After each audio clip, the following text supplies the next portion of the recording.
स्वागत है आपका एक बार फिर से आपके अपने लीगल चैनल सोच पर प्रहार में। दोस्तों, आज की इस फील्ड में मैं आपको बहुत ही अहम लीगल जानकारी देने वाला हूं और ये लीगल जानकारी आपके बहुत काम आ सकती है।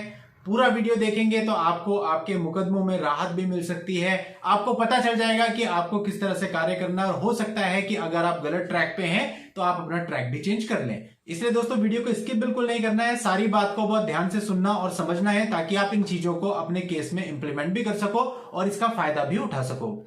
और दोस्तों, आगे बढ़ने से पहले आपसे कहना चाहूंगा कि अभी तक भी चैनल को सब्सक्राइब नहीं किया है, चैनल पर नए हैं तो जल्दी से चैनल को सब्सक्राइब करके नोटिफिकेशन बेल पर जरूर क्लिक कर लें ताकि फ्यूचर में जब भी ऐसी कोई लीगल अपडेट, लीगल जानकारी आए तो उसकी सूचना आपको सबसे पहले मिले। दोस्तों देखिए, यूट्यूब है, यहाँ पर बहुत अच्छी अच्छी जानकारियां भी आपको मिलती हैं और कुछ जानकारियां ऐसी भी मिलती हैं जो कि भ्रामक हो सकती हैं, जिनसे आपको नुकसान भी हो सकता है। इसलिए आंख बंद करके एकदम से किसी भी चीज को फॉलो आपको नहीं करना है। आप जो भी चीज YouTube पे देखते हैं, चाहे किसी भी चैनल पे, मेरे चैनल पर या किसी और के चैनल पर, उसकी पुष्टि एक बार जरूर करें कि वो चीज सही है भी या नहीं। कहीं ऐसा तो नहीं है कि सामने वाले ने जस्ट एक वीडियो बना दिया, आपने उसको फॉलो कर दिया और आपका नुकसान हो गया।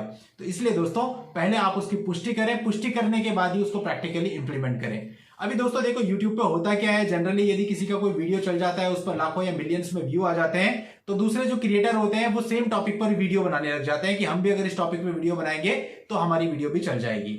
ऐसा आप सब लोग भी जानते हैं, ऐसा YouTube पर होता है। अभी दोस्तों, बहुत समय से मैं ऑब्जर्व कर रहा हूं कि YouTube पर रिटन आर्ग्यूमेंट्स यानी लिखित बहस का एक वीडियो चल रहा है। अब किसी ने वीडियो बनाई, उसकी वीडियो चल गई तो फिर धीरे धीरे सभी चैनल्स वाले इस पर वीडियो बनाने लगे। अब दोस्तों, ऐसे वीडियो को देख करके कई लोगों की सोच ऐसी बन गई कि हमें भी रिटन आर्ग्यूमेंट्स में जाना चाहिए।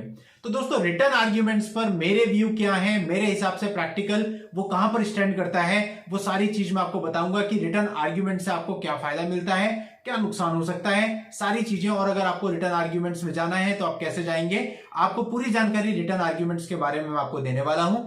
और उम्मीद करता हूं कि पूरा वीडियो देखने के बाद आप ये जज कर सकेंगे कि आपको रिटर्न आर्ग्यूमेंट्स में जाना चाहिए या फिर नहीं जाना चाहिए। तो दोस्तों, पहले हम रिटर्न आर्ग्यूमेंट्स के फेवर में बात कर लेते हैं और उसके बाद हम रिटर्न आर्ग्यूमेंट्स के अगेंस्ट बात करेंगे। उसके बाद लास्ट में कंक्लूजन पर पहुंचेंगे।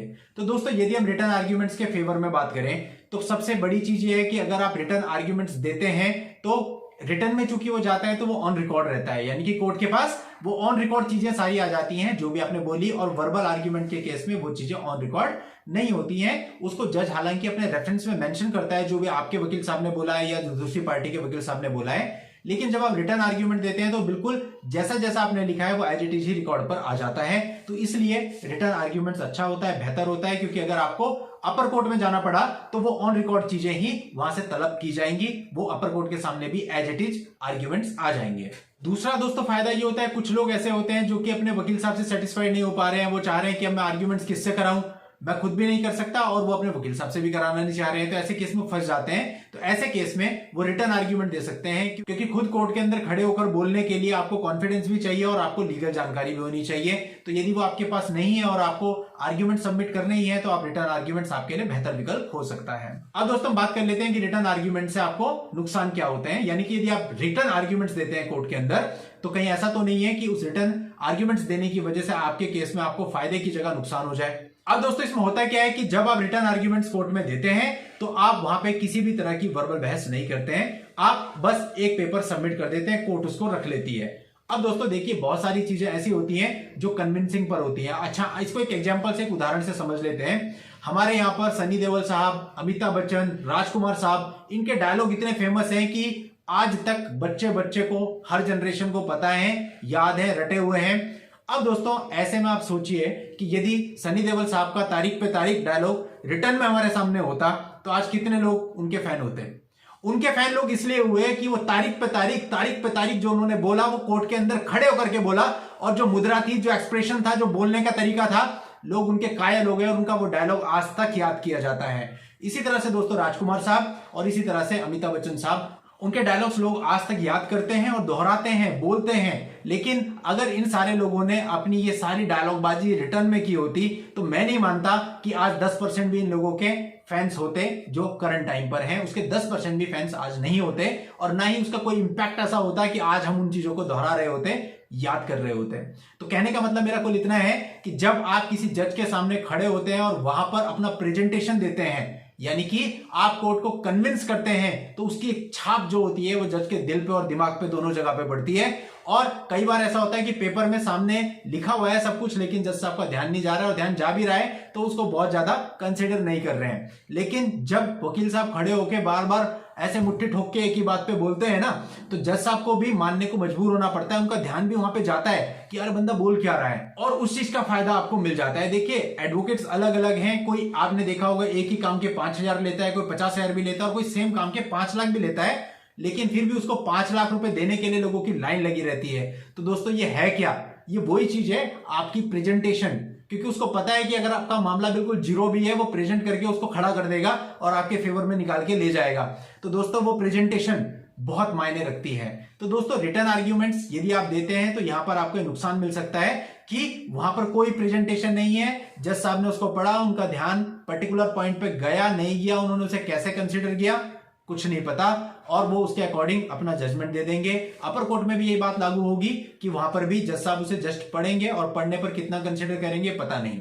तो दोस्तों मेरा इसमें सबमिशन ये है, मेरा कंक्लूजन ये है कि हमको रिटर्न आर्ग्यूमेंट्स की बजाय खुद खड़े होकर के बहस करनी चाहिए, आर्ग्यूमेंट्स करने चाहिए। दोस्तों जब एक पर्टिकुलर पॉइंट को वकील पकड़ लेता है और उसको पकड़ के बार बार मुट्ठी ठोकता है तो फिर उसकी बात अलग होती है। और जज साहब का ध्यान अगर हमें किसी पर्टिकुलर पॉइंट पर दिलवाना है तो उस पर्टिकुलर पॉइंट को वो हाईलाइट करेगा कि साहब इसको देखिए, इसको देखिए, इससे साबित होता है।